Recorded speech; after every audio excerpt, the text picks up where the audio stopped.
Welcome to another episode of Consumer Engagement in an Omnichannel World. Our co-hosts, Shri Rajagopalan and Peter V.S. Bond, explore how brands and retailers engage with consumers in store, online, and everywhere in between. And now, here are Shri and Peter. Welcome everyone to our new episode of Consumer Engagement in an Omnichannel World with Peter Bond and Shri. And today we have a very special guest for you from the ever-turning, ever-transforming world of CPG and retail and the third-party marketplace, what I would call the king and queen of the third-party marketplace, Pharmapacks. But I would like to remind all our listeners, you can catch all of our content on the link that you see on the side here. It is linktr.ee/CPG guys. Do follow our channel on LinkedIn, Consumer Engagement in an Omnichannel World. You will find the link in the comment section here. And without further ado, welcome Aisha, the Chief Strategy Officer of Pharmapacks, and our host, Peter Bond. I'll turn it over to you, Peter. Welcome. Shri, you're the funk to my Wagnall, you're the Hall to my Oates, you're the Yogi to my Campy. Always a pleasure to join you. Thank you, Peter. Aisha, go ahead and introduce yourself for us, please. Yeah, thrilled to be here. First of all, thank you guys so much for having me. I can never say no to Shri, and he knows that. But this is a real pleasure for me to be here. So thank you. And the content you've been sharing has been wonderful. It's one of the positives of this pandemic is all the amazing content that's out there, and this is really no different. I think that's a part of that. So thank you too for being part of that. Building of a community really on LinkedIn and other channels. So just happy to be a part of it. So yeah, thank you for having me. I'm Aisha Khan. I'm the Chief Strategy Officer for Pharmapacks. We are the largest 3P seller on Amazon in North America. However, we do sell on other marketplaces. So I would say in general, Pharmapacks is just a large marketplace seller.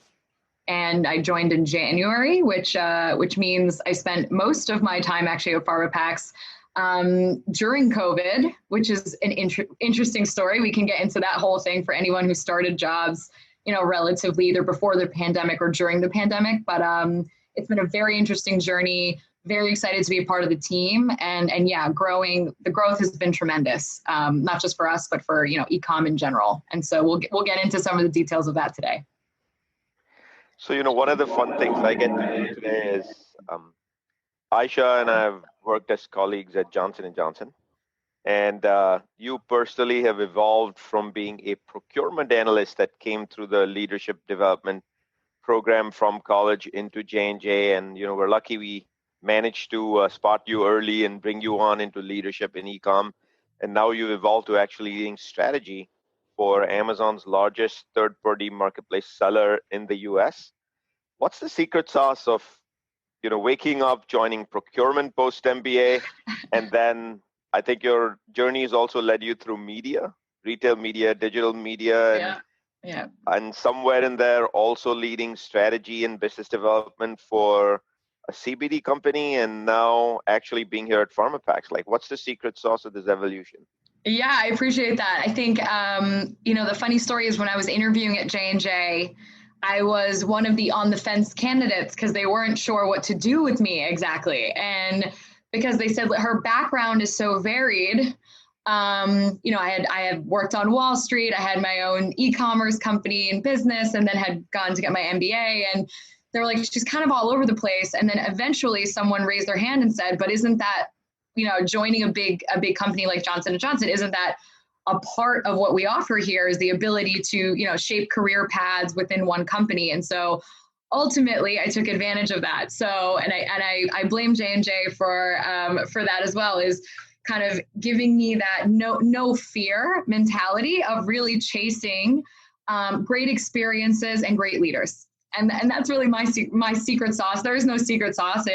I just follow great experiences and I follow great leaders with fierce conviction that that's what's going to make me happy, is learning from them and learning from the job and learning from my colleagues, my peers, and even the people who report to me. So I've always followed that journey. That's really been my mantra. When I left J&J, I did go into the cannabis industry because I just wanted to, honestly, I was passionate about it. I wanted to learn about it. I knew that in e-commerce, I'd come from J&J. I was on the Amazon team, really holding the bag for a big chunk of their Amazon business. And I knew that in e-commerce, to be seen as a true e-com leader, you needed to really own D2C. You needed to have that understanding of the consumer. You needed to have that understanding of, honestly, website, UX, paid social, SEO, all of that. So that's where really I cut my teeth. And I did that for the experience, to say, hey, I worked in cannabis, when it was a really hot market. I got to learn D2C there, was grateful for that opportunity, and then left to go to Publicis to do media, because I had never worked at an agency. And I said, hey, why not?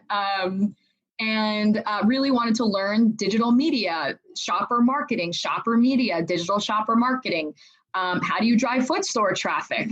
Omni-channel, I think that's what that experience really gave me, is I really wanted to transform myself and my brand, personal brand, from e-commerce to omni-channel, because I read the writing on the wall that was the future. And even in cannabis, that's really what inspired me, because cannabis is so dispensary driven. It's all about the physical dispensary. E-com was just a piece of it. So it was wonderful really to get that experience, both at the cannabis company, Vireo, at Publicis, obviously at J&J, and then media. I really dove into the media world, and from there got the opportunity to work at Pharmapacks, who was my customer at J&J. So that's how that happened. Is when I was at J&J, I helped develop the 3P, 1P, 3P hybrid strategy, which we'll get into later. And so just building relationships through the business development with Pharmapacks, who J&J uses to this day. I was able to build a relationship with the leadership team there. And when they needed someone for this role, they approached me for it. And I'm also one of those people that, when I see a good opportunity or it comes my way, I really think, I haven't said yes to everything, although it might seem like it from my career trajectory. But, I really think about, is this opportunity going to come back around? And I think I had very great mentors when I had the opportunity to move from procurement to the sales side. There's a little bit of friction in that. I had this group of people in procurement that brought me into J&J. Like I said, they took a chance on me. But then I had this opportunity on the sales side, Shri, working for you actually. And someone said to me, really think about, is this opportunity going to come around twice? Next year, if it's a better time for you, right? Because for me, I'm like, oh, this would have been such a better time if it came next year. Everyone has that mentality. Oh, 6 months, it would be perfect. 2 years from now, it would be perfect. Next year would be perfect. But for me, they were really like, really think it's going to come around again. And if the answer is no, you have to jump in now. The timing is never going to be perfect for any job move. And so that's really stuck with me. And I was lucky to have that mentorship from a great mentor at J&J, who has since left, Gina Schneider. And she really helped me through that. And so that's what I said is, is this Pharmapacks opportunity going to come back around? The answer was no. And so I jumped on it. And so now it's been 6 months since I made that decision. That's great, Aisha. Thank you for joining us today. It's really a pleasure to speak with you. Specifically, this role is an interesting component of the e-commerce experience. Shri and I talk about it all the time. It's about the logistics on the back end of actually getting the product to the consumer and the decision of 1P, 3P that we'll talk about later. But it's obviously squarely focused on e-commerce. And really, what was it that drew you back to e-commerce, and what do you think prepared you specifically for this role and transitioning into it? Yeah, I think it's a good question. I mean, I wish that there was some like really smart, sophisticated answer I could give here, but the real answer is I personally hate stores. Like I hate waiting in line. At least I'll call it, right, the old school experience.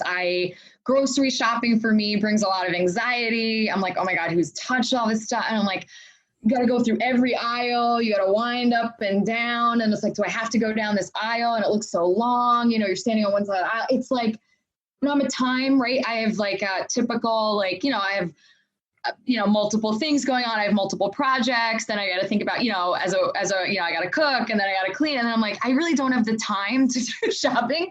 And this is very early on. I just hated it. I'd rather go spend time with my friends when I was younger. And so for me, it just came from, if I don't like it and I'm willing to pay a premium for e-com, again, not everyone can pay that premium, but I just saw the writing on the wall that eventually this will scale. Eventually there'll be, more mass solutions or cheaper solutions like click and collect to do e-commerce. That's kind of what I just put all my big bet on e-com, because I was like, there's no way this isn't going to grow. And so, there's really no savvy answer other than I saw it on the wall. And then as J&J was really building their e-com team and e-com strategy, it's really where I just saw the attention of the company. And so I was like, listen, if they're thinking about it strategically, there's got to be something to this. And so I really just made a big bet on e-com early on in my career.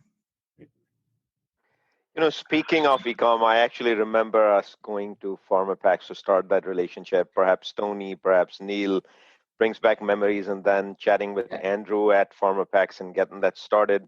So the thing that comes to mind is, could you tell us a little bit about who is Pharmapacks? And, Peter and I would agree with you that when one gets into the world of retailing these days, whether you're a brand or whether you're a retailer, you have to be diversified, just like a brand gets into multiple channels of business. You don't just stick to grocery, you go to convenience, you go to drug, so many channels.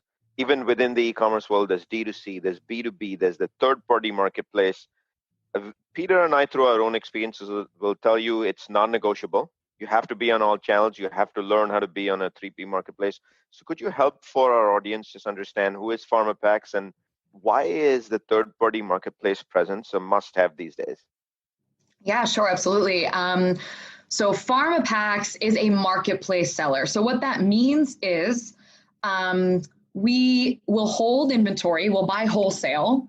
How Pharmapacks makes their money is wholesale margins. So we buy products wholesale from brands, from manufacturers, sometimes distributors, and we sell those on marketplaces. And the way we make money is through that margin.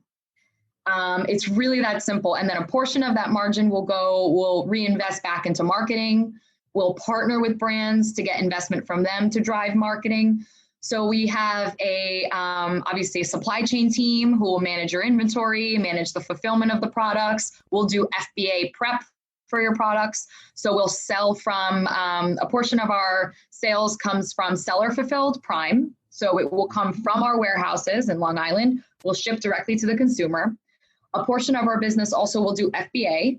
So we'll actually send products to the FBA centers at Amazon, because we also want a diversified strategy, just like everyone else should. We also want to be diversified. So we have FBA. And then a smaller portion of our business is actually direct to consumer. So we do have like Pharmapacks.com. We do have a site called Splash.com for more of our emerging brands that we'll also fulfill for.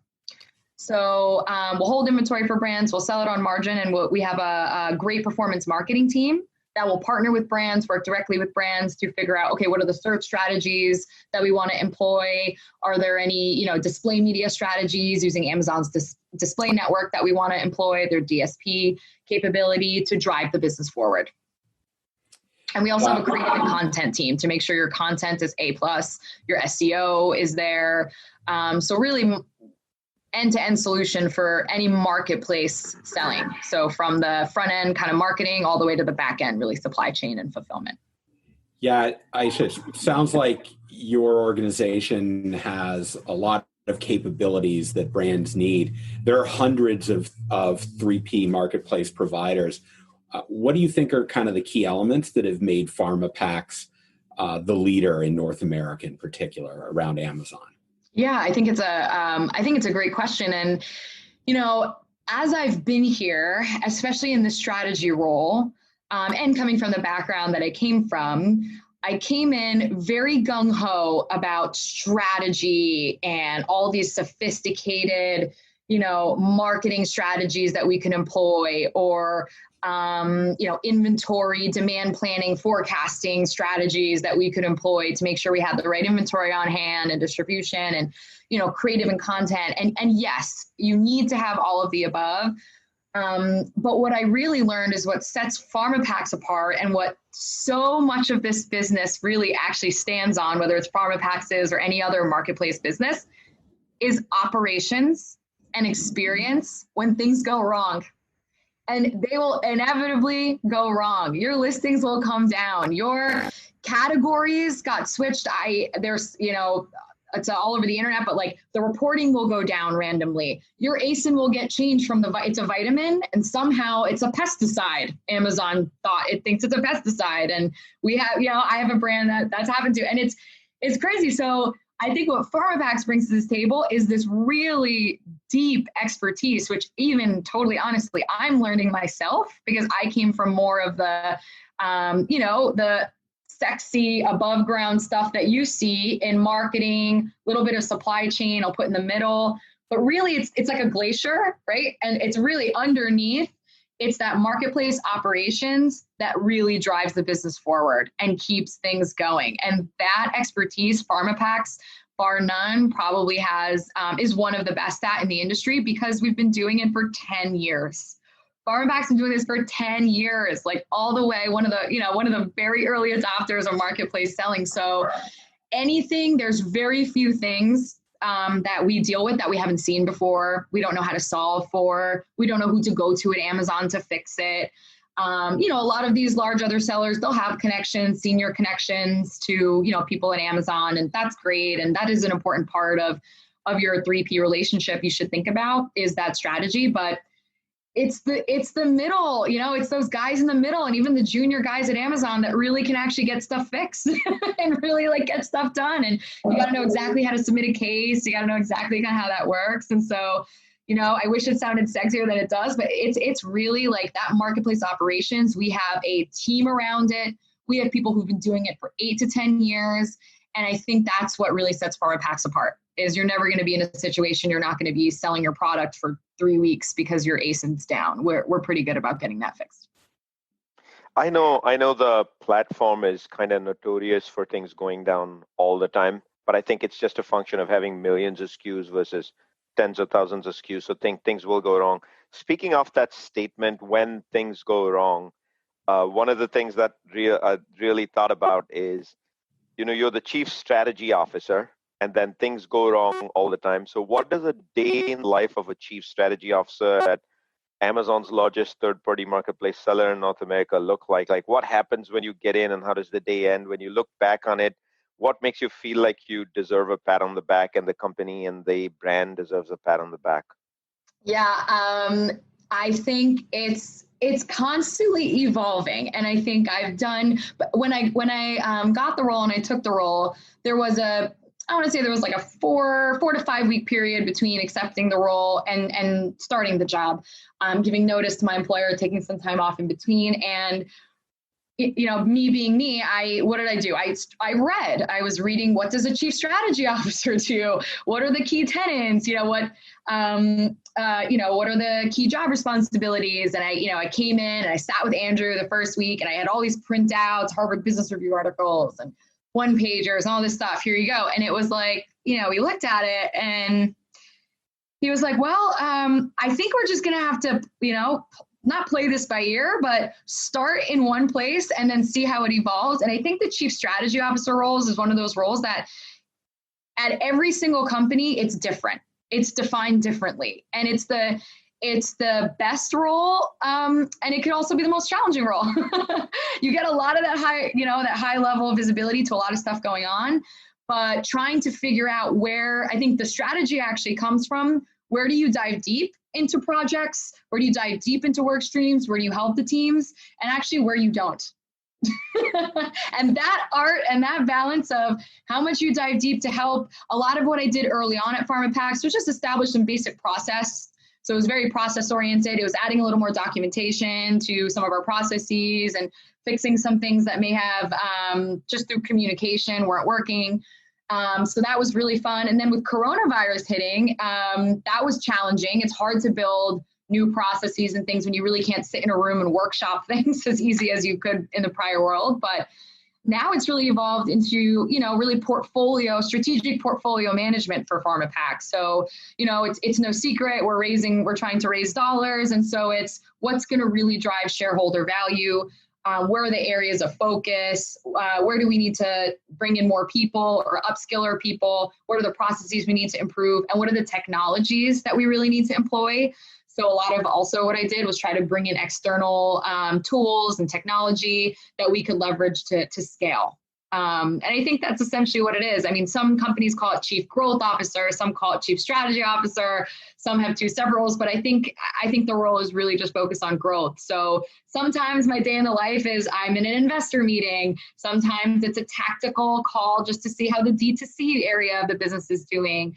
I hold weekly education sessions because I'm also, I come from a teaching background. I taught at Rutgers. I created a class on e-commerce and supply chain and Tableau, which I love.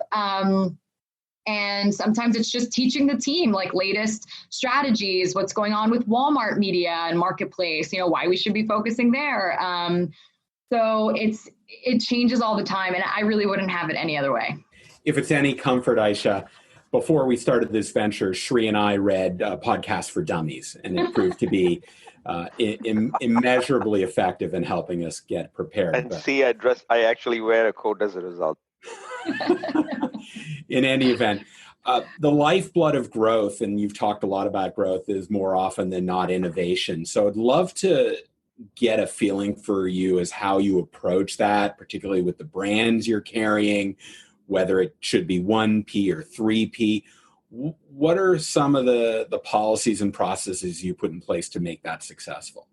Yeah, that's a great question. I mean, what I love about being now on this side of the table, so I've sat on the manufacturing side, now sitting on this side of the table, is that ability to shape innovation, to drive the insights, to say, hey, we have a new brand entry in the category. We're losing market share. What are they doing that we're not doing? Let's start doing that. Is there a new flavor? Is there a new scent? Is there a new packaging? Is there a new? We finally have a seat at the table. At least I feel like I have a seat at the table to, share that back with manufacturers. And being Pharmapacks, being one in the e-com channel, and two, just being having the visibility to so many categories and the depth in the categories that we have as well.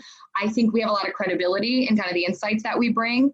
And so I've seen firsthand, it's really incredible, both on the large brand side, so the large CPG side, but Pharmapacks also has a wonderful portfolio of brands that we work with that we call emerging brands. So these are smaller brands. They could be pre-revenue. They could be larger, kind of like digitally native brands. But we'll give them an insight. 3 months later, we've got a new SKU. We've got a new package. We've got it. And it's incredible, the innovation cycles of some of these smaller players. And so that's really been just incredible to be a part of and see. And the way we approach innovation is really, we try to encourage as much as possible to launch 3P first. So even for large CPG brands, if you have a 1P relationship, that's fine. Pharmapacks in particular, we've been playing this game for a long time. And so we understand how to play nice in the sandbox to make sure that your 1P business is growing and your 3P business is really incremental to that. And so, how we really think about it is sometimes launching innovation in the 3P world could be beneficial as you think about the ability to really ramp up your inventory, really give an opportunity to collect reviews, really give an opportunity to test different content, potentially even test different price points. And then we have things at a really good spot. You can always take that and bring it to your 1P partners if that's what makes sense. Or if you're a smaller brand and you don't have a 1P relationship, obviously you don't have a choice and you just got to make sure you're fueling that flywheel in 3P. So that's really how we think about innovation. It's really making sure we have the right inventory levels is always the basics. You never want to run out of stock on a new item because you're literally you press reset on your SEO rank and all the hard work that you did to get to top of page. So that's really a key focus. And then making sure we're being really smart around search and making sure that where our ACoS thresholds or our ROI thresholds are at the right place. So we're not constricting the brand early on. So, being very aggressive with making sure we're on unbranded terms, even if it's at the detriment of profitability. And I think that's what we've been partnering with brands on is, how aggressive are they comfortable with to go for new innovation and how do we steal market share? How do we conquest? So all that, all that nitty gritty marketing strategies and plans, we also help and partner with the brands on. For the benefit of our listeners, ACoS is average cost of sales, which is a percent of marketing investments on your complete P&L, on your gross sales. So Aisha, you just mentioned how you would incubate innovation, and I heard a lot of levers on how this would actually show up and be successful. How do you then, once you bring an innovation on and it's done via 3P marketplace, when I think back, I actually remember us launching CNC by Clean and Clear exclusively on Pharmapacks as a third-party marketplace trial. Of course, that thing has grown leaps and bounds today, which is awesome. And we even ended up getting an award for that, which is what led to my journey to joining Revlon.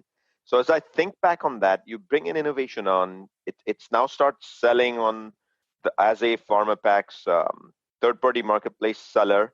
How do you then coach an ASIN and a brand to make sure that long-term it's sustainable, aka the tough and dirty, what is a much maligned word, e-commerce is not profitable or lowers profit? Like, how do you make an ASIN more profitable so that it actually sustains and can become a scale business? I'll start with first the levers. There's really no secret sauce here. I mean, you can Google this and you'll probably get a great article on it somewhere. I'm sure you have addressed this in some of your other podcasts, so definitely recommend folks can go back and watch some of those. But it's really right inventory, making sure your content is strong. You have video content in your PDPs, your descriptions are SEO optimized. You're really educating the consumer on your product. Reviews, can't emphasize that enough. Like running media on an ASIN where you have 2 or 3 reviews, right? It's like you're just gonna waste money, and I'm not gonna pretend you like have made Peter day. Yes. Oh, I'm taking this clip and I'm posting it all over social media. And you should. I mean, it's like, we have brands that are, and even in my own life, even before I joined Pharmapacks, right? I've been in situations in ASIN. It's a, priority product for the company. Everyone wants it to move. Everyone wants to run search tomorrow. And it's got 2 reviews. Maybe it's like a 5-star review and like a 3-star review. And it's like, I think really understanding how to drive reviews on Amazon. I'm not going to pretend like Pharmapacks is any secret sauce, but if you're a scrappy brand owner, or if you're even working in a CPG, you'll figure it out.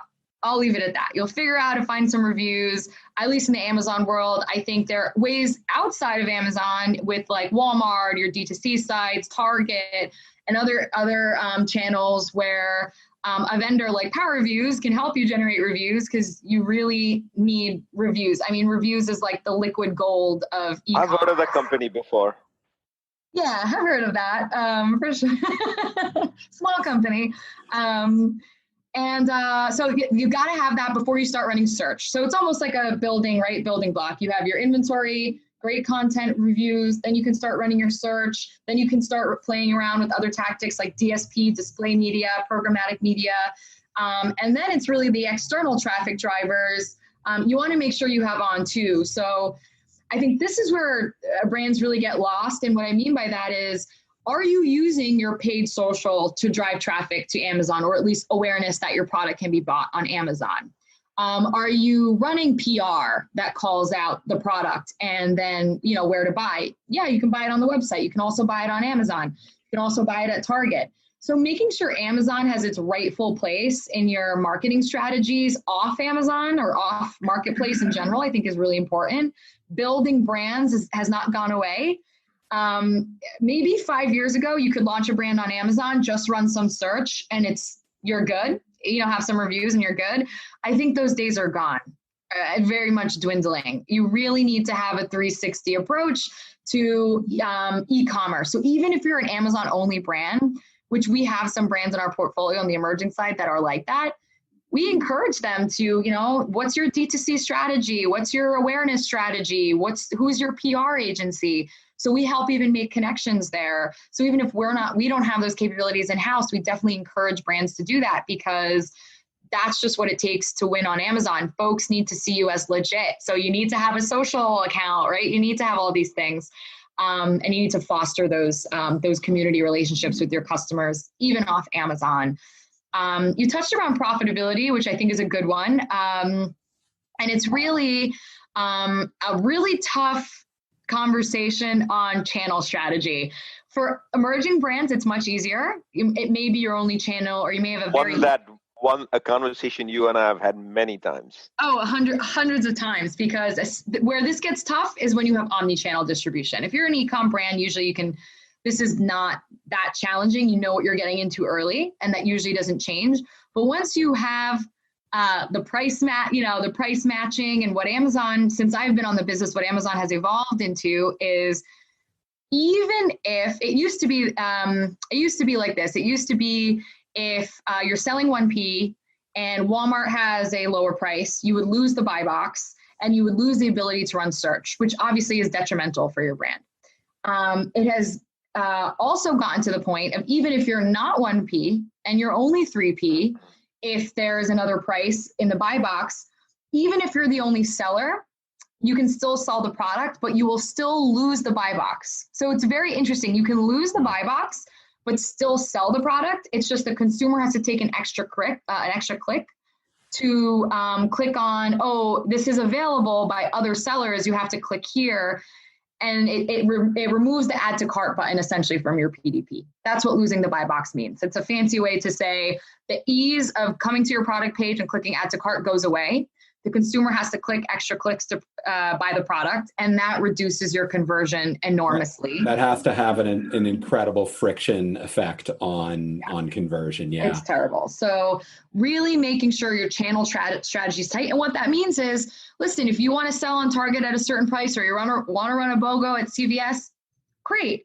You have to make sure your Amazon team is in the know and can react proactively, not reactively.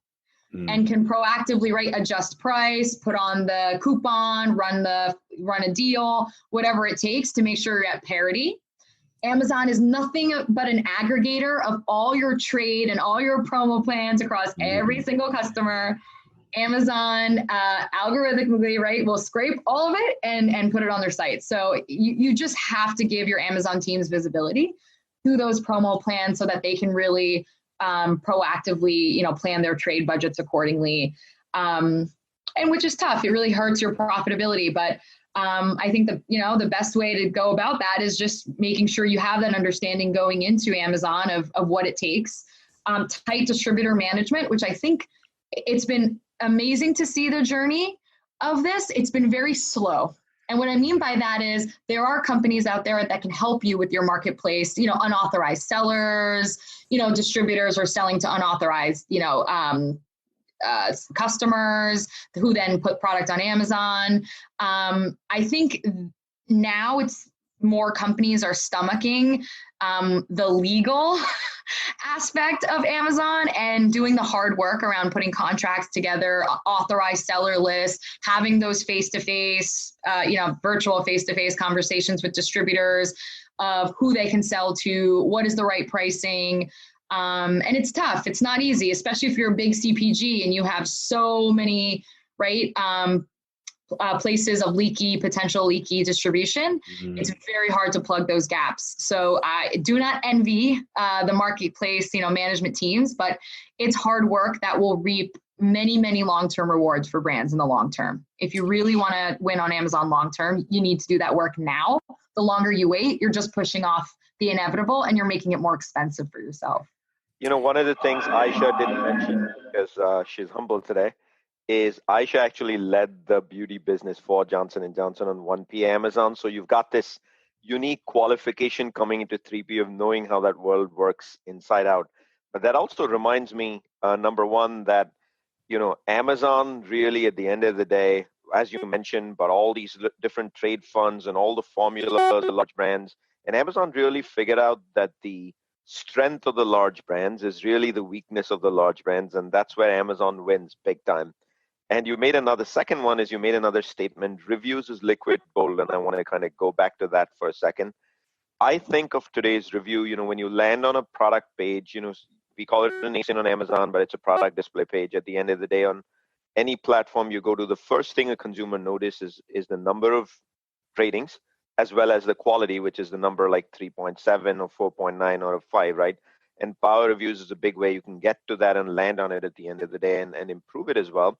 But I actually think of, in a weird analogy, I think of the quality of your reviews and the ratings and reviews as what once upon a time in the in-store business, I would really want for Frito-Lay, which was in-store lobby display. It's like the first thing a consumer sees when they walk into the store. That's what ratings and reviews today is. And I'm shocked, Aisha, that in many a brand today, they still don't get that. But if you say lobby display, they would salivate all over it. I just thought I'd mention that. No, I think that's such a good thing to say. It's like, as a brand owner, I would obsess about my reviews. That's what I would check every day, like sales and reviews. Like that's what I would be obsessing about. And it's interesting because it's reviews for some brands are seen still as, tactical and, oh, it'll happen. And, but really putting thought and strategies around reviews, I think, cracking that nut on Amazon's a little more difficult because they have the, rules and regulations around it, but it's feasible. And I think really putting more emphasis on that is key. It's absolutely right. Before we turn it over to the next question, since we're on the topic of reviews, sorry, Peter. To me, what's still baffling is if you were to try and get the lobby display in store, it costs you a check of hundreds of thousands from your trade budgets. Improving your ratings and reviews is more a mechanism of discipline and finding a right third-party partner to help you improving it for a fraction of the cost. I'm just baffled that people aren't doing it at the scale they should be. Sorry, Peter. No, we're going to book Aisha on for another episode just to talk about ratings and reviews. You sold me. You had me at hello. No, I would agree with you, Shri. And it's not only just the generation of that, it's also learning from it. We'll talk about that in the future. But it's very interesting, Aisha, when I think what I heard you talk about was making sure that Amazon has visibility to what you're doing omnichannel. And that gets into this concept of your brand clients. I'd love to know a little bit more about how you select them. Are you finding them? Are they finding you? Do you take everybody who comes to you? And then once you've decided to build a partnership with a brand, what are your expectations of them to make you both successful? And I feel like we had plans to build a tighter business development strategy, and then COVID hit, and that kind of became our business development strategy. In terms of, it really just accelerated. I mean, everyone's saying this, and it really is true. It just accelerated e-commerce by 5 years within 3 months, 2 or 3 month period. And so we do get a lot of interest, especially because of our size and our scale. We unfortunately can't take everyone, but really it comes down to, and why I came to Pharmapacks, a big reason why I came here is the focus on long-term growth and long-term success. Just like Amazon, it's a very much an Amazon mentality at Pharmapacks. And what I mean by that is we're not looking to make short-term, huge margins in the short term. Yes, we want to be profitable, of course, but being very strategic about what makes sense to scale, not just for us, but for the brand partners. And how do we foster relationships that are going to last for a long time through the right pricing strategies, the right support for their teams, the right resources, talent, etc.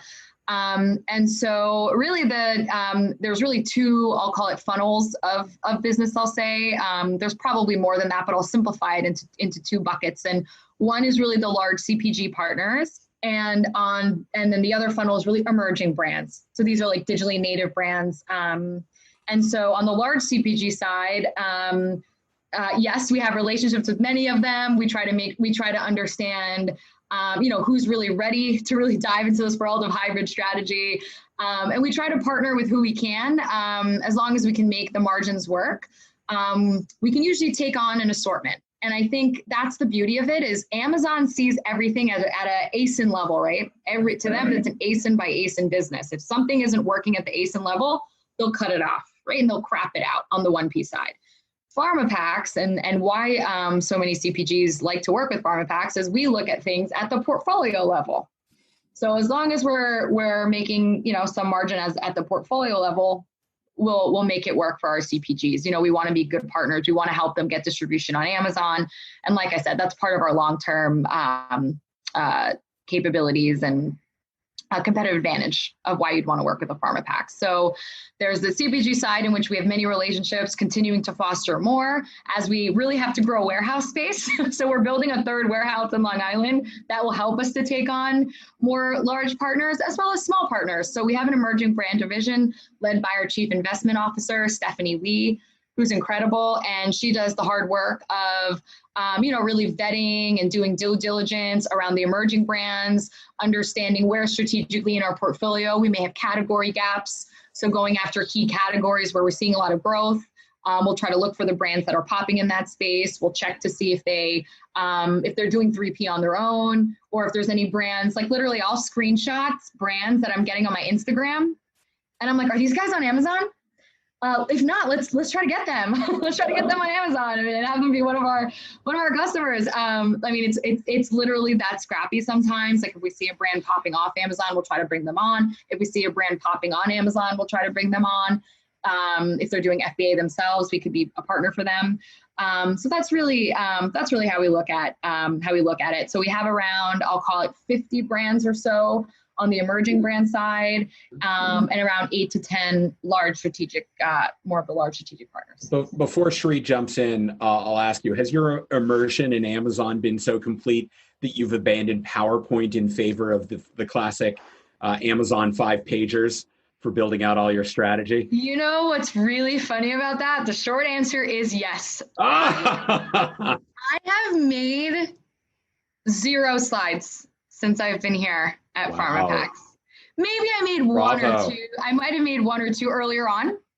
And very recently, actually, even our CEO, Andrew, was like, guys, we got to start thinking more like Amazon. Like internal stuff should be as scrappy as possible. Obviously, if we have presentations and QBRs, quarterly business reviews with our partners, our brands, of course, we'll make the decks, we'll share the data, we'll do all of that.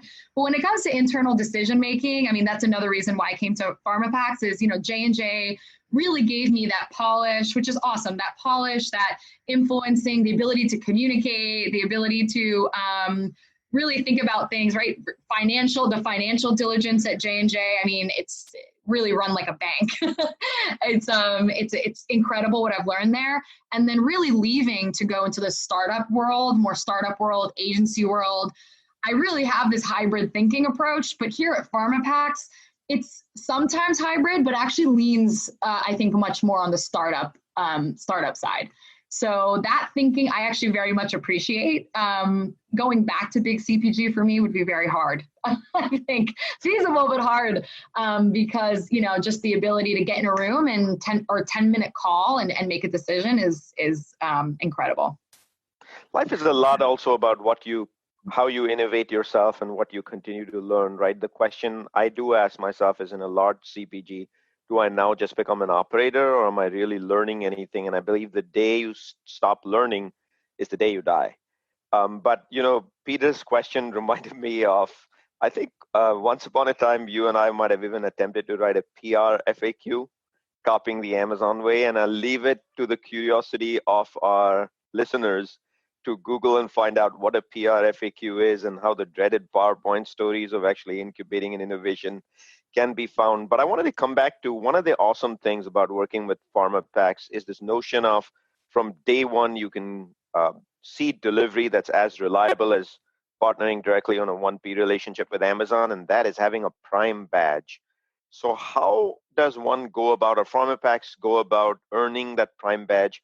How hard is it to sustain that Prime badge, and how important is it for y'all at Pharmapacks to make sure y'all continue to retain it and ensure that the brands you bring on and transact on the third-party marketplace as a 3P seller, you'll actually have the Prime badge? It is one of the most important tenets of our entire business. Once you lose the Prime badge, it really hits your conversion big time. That is how the Amazon consumer has been trained. I do it all the time in my shopping. I actually was very frustrated that during coronavirus, the ability to filter by Prime shipping was very limited. And that's the only way, there's almost anxiety where it's like 4-day shipping, no Prime, or, Prime badge. And I I'll wait a week to get the product Prime, than just buying it today with 4-day shipping. I don't know why. I've just been trained that, Prime is really the only way to go, and it has to have a Prime badge to be reliable. And I think actually that's originally how J&J, you remember, Sri, actually agreed to even work with Pharmapacks, is we had to convince them, we had to convince the leadership, why would anyone want to buy a product from Pharmapacks? And they want to buy the product where directly it says the brand name, right? Sold by Rogaine or sold by Neutrogena. Glad we did, though. Yeah, and we did, and we showed them, and it was really a data-driven decision that once a consumer sees the Prime, and I'm definitely guilty of this too, I don't care who sells it to me, what the name of the seller is, if it's the brand or someone else, it's a good price, it's the Prime badge, and I trust it. Getting that badge is not easy. You have to prove to Amazon over a pretty long period of time that you can consistently deliver in 2 days before you can even have the conversation. Forget the approval, even to have the conversation with them on getting that badge. And I think during coronavirus, especially, a lot of sellers were harmed, other 3P sellers, because it was really hard to be able to ship 2 days, because of the order management and just the sheer volume of orders people were getting. Pharmapacks was able to retain that badge. We did make strategic decisions at certain points to remove the badge on certain items like Lysol because it had such high demand. So yes, we did that on purpose, but yes, we are a seller fulfilled Prime vendor for Amazon. Very proud of that. And it's very, very important. The other way to get Prime is just by doing FBA. And that's an avenue that a lot of, emerging scrappy brands like to do to really incubate their brand. Because you could do it tomorrow. You just, you can become a seller, slap that label on your box, send it to an FBA warehouse, and you're Prime. You have Amazon distribution. And so there are many brands that choose that route. Well, I'm going to get on my soapbox a little bit about Prime. I've been in 2 different locales during the pandemic. When I was in Chicago, Prime was great because I would get it probably the next day more often than not. Now I'm in New Haven, Connecticut, which is an hour from New York City. Yeah. Prime is now 5 to 6 days consistently. And that is causing me a great deal of irritation. Yeah. So that's a topic for another day. I agree. Let me close this out with, we always love to ask people predictions. So we'd love to know where you think Pharmapacks is going and generally where you think Amazon is going. The Prime Day has shifted. What is that going to mean for the holidays? Would love to know what are some of the things that are that are making your head spin thinking about the future of your business. And yeah, it's a great question. I'll say for Pharmapacks in particular, I see it just expanding to more marketplaces. That for us is probably one of our strategic areas of growth, obviously, other than partnering with the right brands and making sure we have the right partners and growing those relationships. It's what's next. We've got Amazon. We're trying, Walmart is obviously key and strategic for us. How do we grow? How do we continue to grow that? How do we crack the code on marketing in that space and helping our brands grow in those channels? Then there's Target, Target Plus is releasing. Is that where we go next? There's Google Marketplace, which is I'm super bullish on because of all the data that Google has and the ability to really market to the consumer in innovative ways. I think Google has a horse in the race now with e-com. There's Instagram shopping. I mean, it will continue to grow, right? Wish, Rakuten, you name it. I mean, it's growing and it's where do you grow? So I think that'll be what's next is just more marketplaces, new marketplaces, international marketplaces, Alibaba. What do we do there? I don't think that can be ignored. So yeah, I think that's for Pharmapacks, hopefully a key tenet of what's next. And then for the industry, I would say, for me, I'm very passionate about data. I'll always be a math geek at heart. And data and technology. Really fell in love with technology. I'm not an expert on technology. I won't pretend to understand AI or ML in any degree of expertise, but I know enough to be dangerous in terms of what it can do for Amazon. And I think I'm very excited about what's next in the technology space when it comes to managing 1P and 3P selling together. If anyone out there has a technology company that wants to crack this with me, hit me up, LinkedIn message me, text me, email me, whatever it takes. I will be happy. That is an endeavor I would happily spend time on. But I really think that's, I'm excited to see who gets there first and who's really investing behind it. But, there's so many good vendors out there that can help you on the 1P side, manage your business, provide data, provide insights, assortment insights, when an ASIN's down or your reviews are bad. There's a lot of technology out there that can help you keep an eye on your business for 1P. There's also technologies that'll do it for 3P. And when I first got, I was looking I can't tell you, I spent the first 8 weeks at Pharmapacks a lot of the time with external vendors and partners asking for, is this capable? Does this exist? Am I crazy? And there's nothing really, no one that yet has built something for hybrid selling to help large CPGs manage their 1P, 3P business strategically. To say, hey, if you move this to 3P, you can make more money. Hey, you've incubated this on 3P, let's move it to 1P. Here are the keywords you want 1P, here are the keywords you want 3P. Here's how your 1P investments, which are usually very large on Amazon, are impacting your 3P business and helping you grow on 3P. No one's done that yet, and I think that will come. Let's see if I'm right.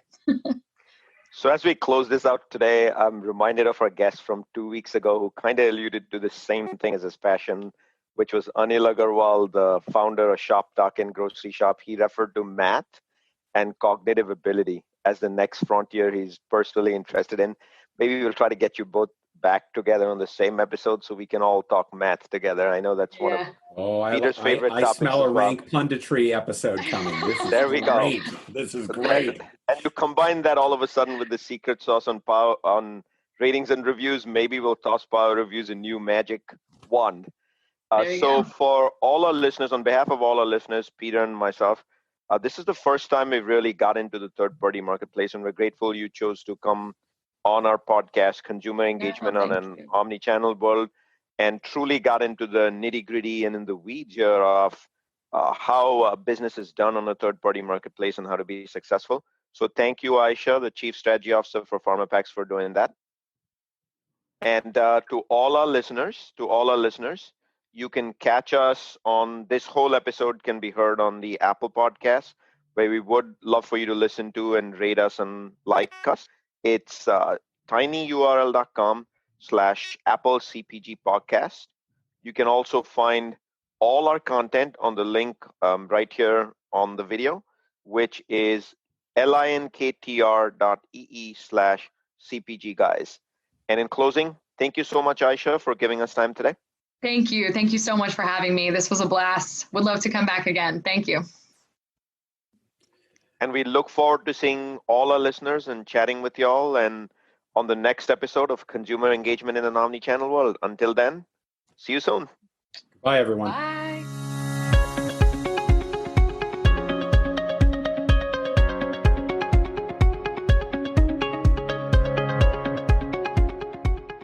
The content in this podcast episode is provided for general informational purposes only. By listening to our episode, you understand that no information contained in this episode should be construed as advice from CPG Guys LLC or the individual author, hosts, or guests, nor is it intended to be a substitute for research on any subject matter. Reference to any specific product or entity does not constitute an endorsement or recommendation by CPG Guys LLC. The views expressed by guests are their own, and their appearance on the program does not imply an endorsement of them or any entity they represent. The views expressed by CPG Guys LLC do not represent the views of their employers or the entity they represent. CPG Guys LLC expressly disclaims any and all liability or responsibility for any direct, indirect, incidental, special, consequential, or other damages arising out of any individual's use of, reference to, or inability to use this podcast or the information we present in this podcast.